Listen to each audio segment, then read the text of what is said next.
From its support for Bashar al-Assad to a nuclear deal that's on the brink of failure, Iran is at the center of a whole host of Middle East and global controversies. In this UpFront special at the United Nations, I'll challenge Iran's Foreign Minister Javad Zarif on his country's policy in Syria and its approach to Donald Trump.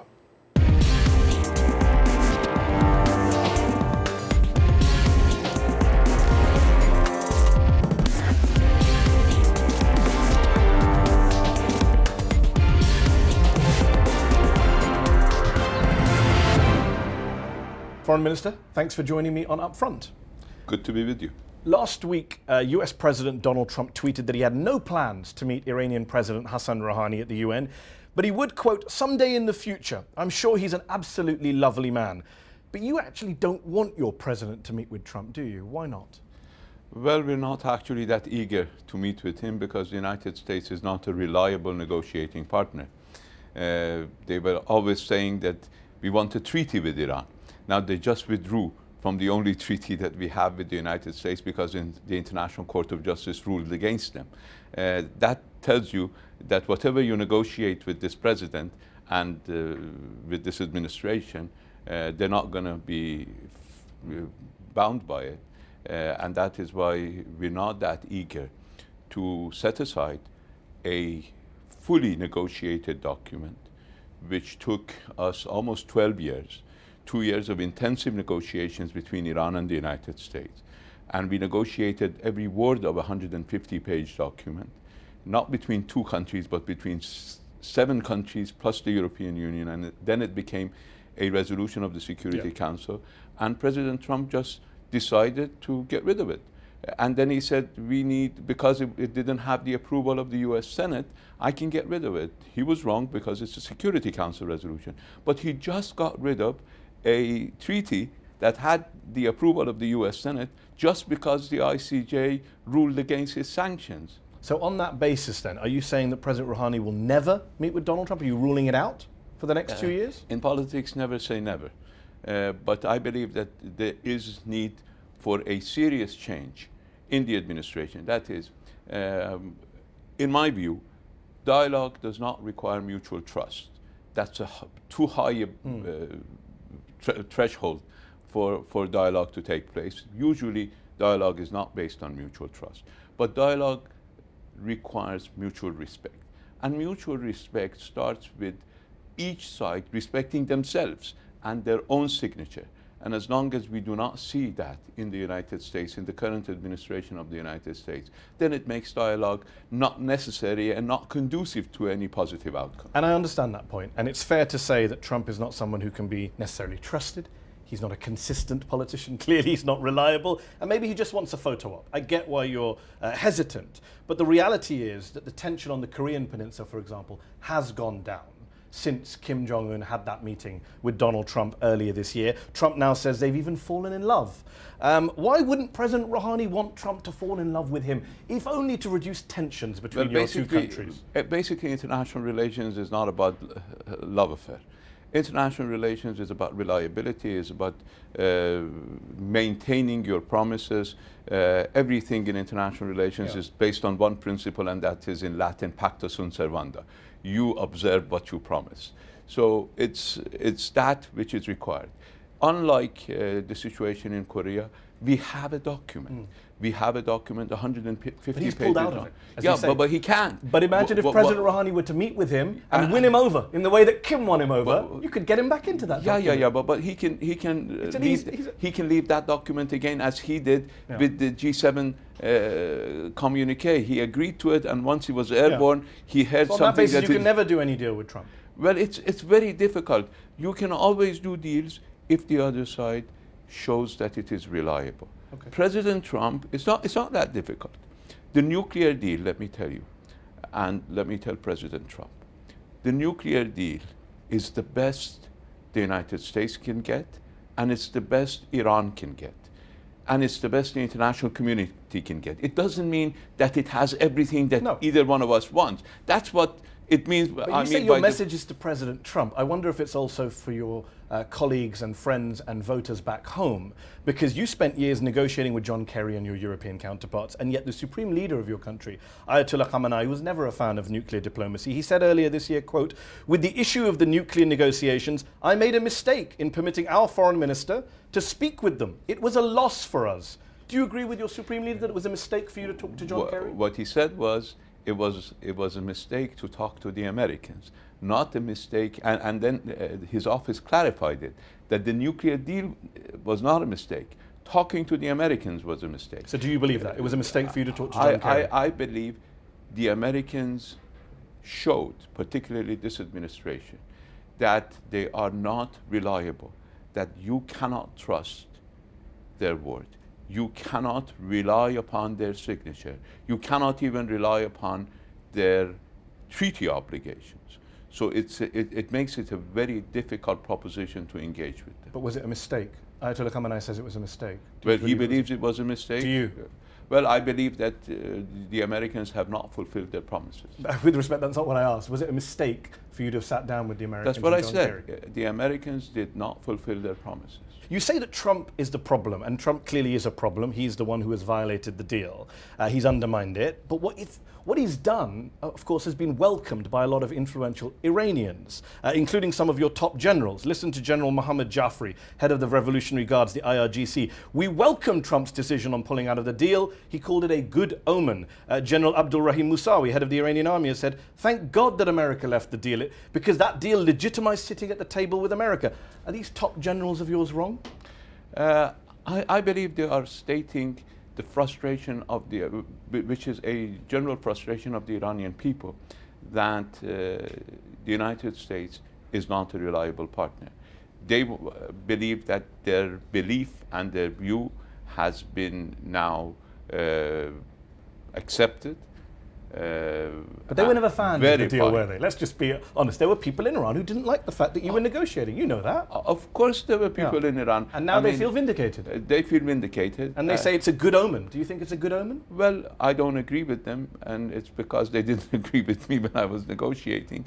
You think it's a bad omen that the US pulled out? I think it's not good for the international community that one country, as powerful as the United States, would decide to leave international agreements. And it's not just the JCPOA. You know that they left UNESCO, they left the climate change agreement, they left NAFTA, they left Trans-Pacific Partnership. Are you going to follow them is the question. We know the US are now leaving all these treaties. We're not, nobody's defending the US here. Is Iran now going to stay in the nuclear deal? We will certainly not follow the United States because they're a bad example to follow. So are you planning to stay in the deal indefinitely? But Iran has given the Europeans some time, because they asked us for some time, to try to compensate for US departure from the nuclear deal. That means that Iran needs to receive the economic dividends of the deal. Now, they have made very strong political statements, as you've seen. Then they have elaborated on practical solutions. Now we need to see those practical solutions implemented. And the next phase would be to see whether the private sector would welcome those practical solutions and would engage in those practical solutions. We will examine these very carefully, and will decide based on the outcome. But you're staying in the deal for now? We believe it's a good deal. Okay. We believe it's a deal that is in the interest of the international community. Fine. In our interest, we are in no hurry. But we will not accept to be the only party that is complying with the deal. Let's turn to Syria, Foreign Minister. Iran, despite its economic problems at home, has spent billions of dollars every year since 2011 propping up Bashar al-Assad in Syria, arming him, sending in special forces, militias, Hezbollah to fight for him. Do you believe that he has, with your help, now won the war in Syria and can go back to being president of Syria for life? First of all, we were in Syria for a very specific purpose, and that was to fight extremism. We were for the same purpose in Iraqi Kurdistan. We went there when ISIS was about to take over Erbil. We went there and helped Mr. Barzani. We went to Baghdad and helped the Iraqi government win over Daesh when they were coming in and taking over Iraqi territory. We have had a consistent policy of standing against extremism and extremist terror, which is an existential threat for everybody in the region.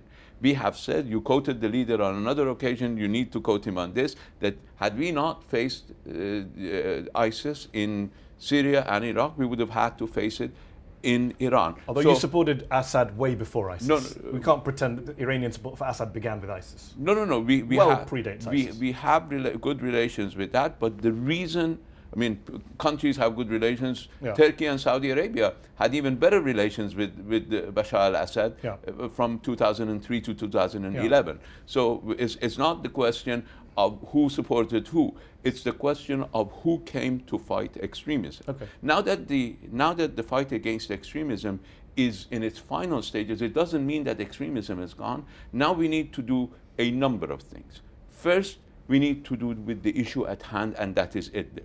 We have done our best. I went to Ankara, I went to Damascus, we had a summit in Tehran, all within the space of less than a week, and then the summit in Sochi between Turkey and Russia to avoid bloodshed in Idlib. Now, we have achieved that. We have a plan to have not a political, but a non-military solution in Idlib. We are faced with a major problem, and that is foreign fighters. What to do with a large number of foreign fighters who are in Idlib? These are fighters that were brought into Syria by outside and no one's power. denying the presence of foreign fighters or the crimes that they have committed. We've covered it on this show. But the problem is they're not the only ones dying in Syria. When you look at the sheer suffering in Syria, hundreds of thousands dead, millions displaced from their homes, widespread torture in government prisons that have been photographed, airstrikes, barrel bombs, attacks on bakeries, schools, hospitals, bread lines. Isn't Iran complicit in all this suffering? It doesn't matter what you say your goal or motive was. No, that's what's happening on the ground. Because 5 years ago, when I assumed office as foreign minister, I presented a 4-point plan. Immediate ceasefire, inclusive government, political negotiations for constitutional reform, and elections based on a new constitution. Those who insisted that they wanted a military solution, we said from the very beginning, I said in the ISSG meetings that there won't be a military solution to Syria, that we need a political solution. And we've been saying that for the past 5 years. Those who have insisted on the illusion that they could win back Syria, that they could push Bashar al-Assad from office, and they have sacrificed all these people of Syria. What does that mean, sacrifice? What does that mean, sacrifice? They have caused... So when the Syrian Air Force drops a bomb on a bakery, that's the fault of the people in the bakery? No, that's the fault of the people who prevented the political settlement. It's not the fault of Bashar al-Assad for sending planes to bomb bakeries. It's the fault of the people who prevented political solution because of an illusion that they could... So the Syrian government bears no responsibility? That they could remove Bashar al-Assad from office. I get that argument. I understand that argument. Okay. I'm asking about the responsibility for war crimes. I'm talking about Iranian responsibility. Well, you support the government. You give him money. I'm not here to defend anybody. I'm here to defend Iran. Yes, so I'm asking about Iran's role. Iran wanted a political settlement. They refused. They wanted their mercenaries, these foreign fighters that today we don't know what to do. You've brought foreign fighters into Syria also, from Afghanistan, you see, from Pakistan. Hold on. You know that. Hold on. There is a government in Syria, and last time I checked, that government has a seat in the United Nations. Those who try to overthrow that government through the use of Daesh, through the use of ISIS, through the use of Nusra, are the ones who have created this mess. And does that justify war crimes by the Syrian government? The United Nations says they've committed war crimes. Nothing justifies war crimes. And Iran has had its own history of fighting a war against Iraq, where war crimes were committed against us, yes, they were. Where chemical weapons were used against us, and all of these champions of international humanitarian law stayed silent, kept their mouths shut. Completely agree. Okay, we insisted from the very beginning that people need to investigate who used chemical weapons. We said from the very beginning that the rebels had chemical weapons, and but there was an investigation. No, there was no investigation. Hold on, the United Nations and the Organization for the Prohibition of Chemical Weapons set up a joint investigative mechanism unanimously supported by the Security Council. They concluded the Syrian Arab Republic is responsible for the release of sarin at Khan Sheikhoun on 4th April 2017. The Russians then shut them down as soon as they said something they didn't want to hear. Hold on. We asked this investigative team to go to Khan Sheikhoun and to go to Shuairat to check whether these chemical weapons, how these chemical weapons were used. We're used to this. In the Iran-Iraq war, Iraq used chemical weapons. We asked the United Nations. Iraq objected. They went to the war fronts. They checked. They verified. These teams never went there. They accepted the arguments of the white helmets.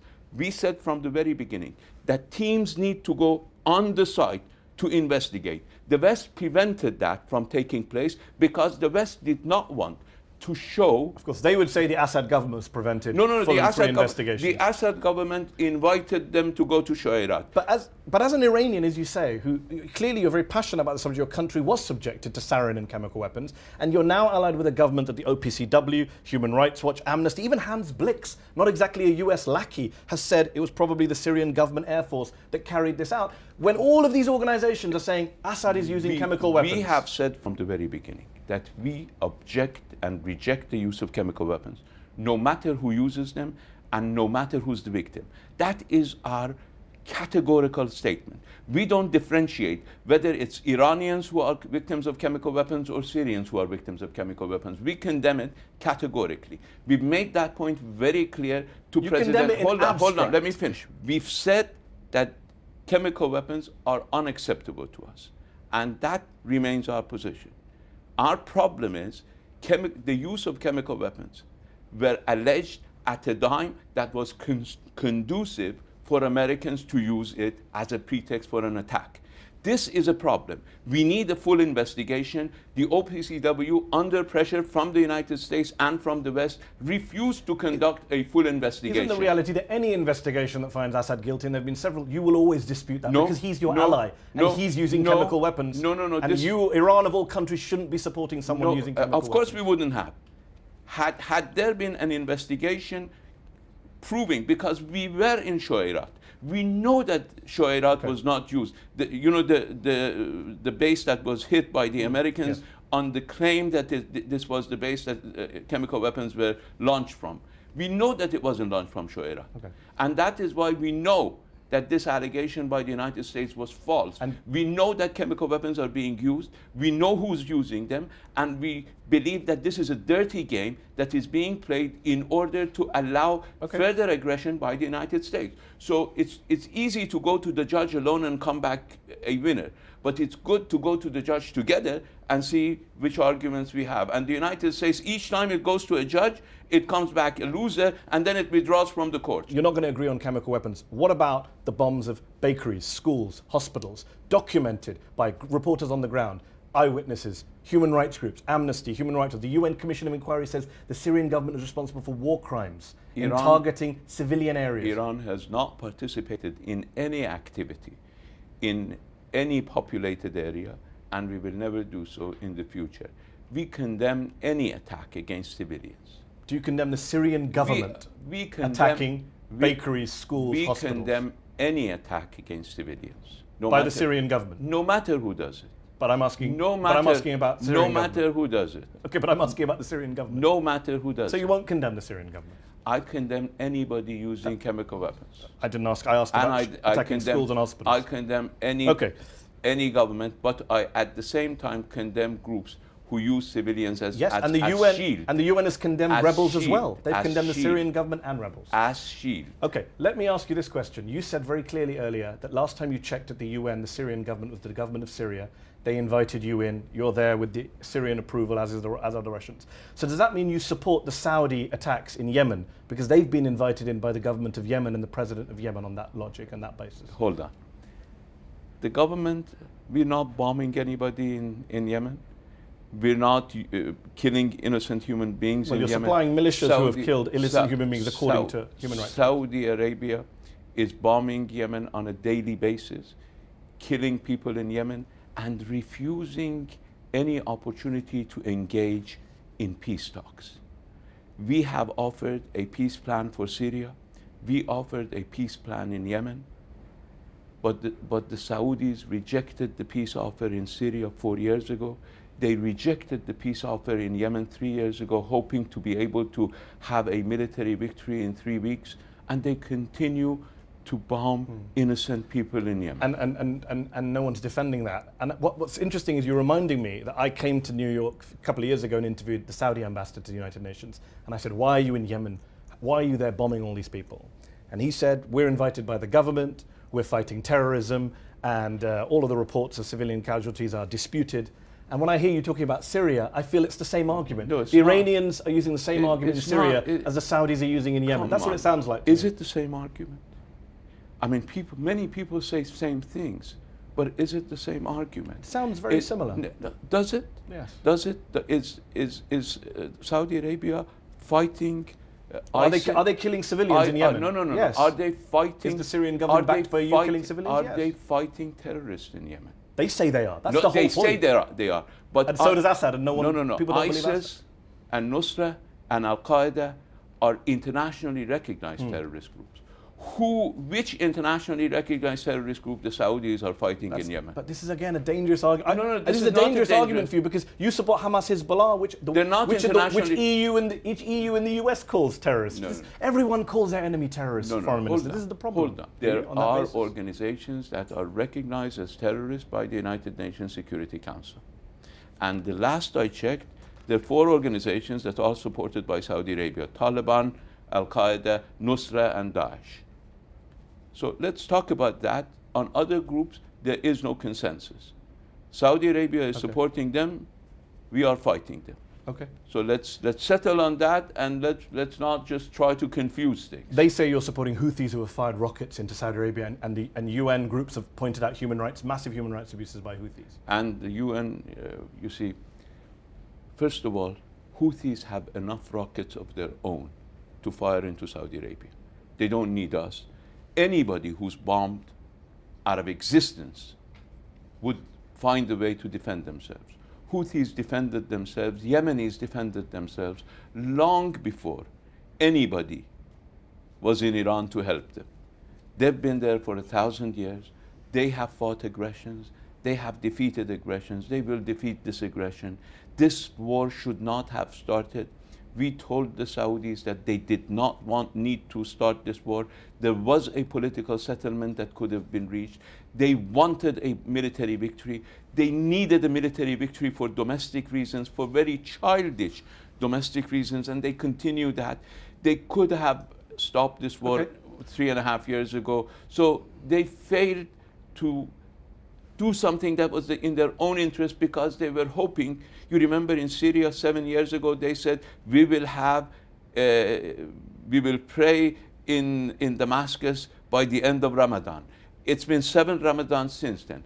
They said we will have a victory in Yemen in 3 weeks. We are into the 4th year. Okay, we're almost out of time. I do have to ask about the domestic front. You're seen as part of the kind of reformist, pragmatic, moderate part of Iranian politics. You've called Iran a democracy. You've called it a democratic system in the past. And of course, your president, Rouhani, has been elected twice, overwhelmingly by the Iranian people. But his boss, the supreme leader of Iran, Ayatollah Khamenei, wasn't elected by the people, has been in office for nearly 30 years. And if you insult him, you risk going to prison in Iran. How is that democratic by any definition of that word? I question your premise, because the leader in Iran is also elected. Please check our constitution. 29 years ago. No. And he can be removed any day by a body that elected him. And that body was elected by the people. Every country has their own... The Assembly of Experts. The Assembly of Experts. But the Guardian Council, which he appoints, has a veto over that.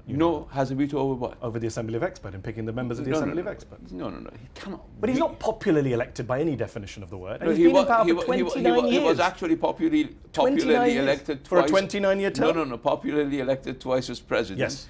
And then I've not disputed the Iranian president is elected. Okay. I'm saying the supreme leader isn't. And then we have a constitution that was approved twice by a referendum. In that constitution, there is a constitutional process. And in that constitutional process, there is an office of the supreme leader, and that office is elected and then observed by the Assembly of Experts. This is the constitutional mechanism. For 29 years. I mean, some people lead countries, democratic countries, for longer than that. But it doesn't mean that they're not a democracy. Last question, Foreign Minister. For nearly 40 years now, the US and Iran, once great allies, have been the best of enemies. Both sides have their grievances, of course. Is there, I'm not just talking about Trump here, but looking into the future, beyond Trump, is there any common ground, beyond nuclear issues, beyond Trump, that you can see the United States and the Islamic Republic coming together on? Well, once the United States abandons its obsession that it wants to defeat Iran in the region, which won't happen because we are in the region. We're not in somewhere 7,000 miles away from our home. We are at home. And that is why our influence in the region is there to stay. And the United States needs to recognize the realities. The United States' failure has been its lack of recognition of the realities in our region and probably throughout the world. So once they create that, once they make that necessary jump to reality, then everything can change. Foreign Minister, thank you for joining me on UpFront. Good to be with you. Thank you.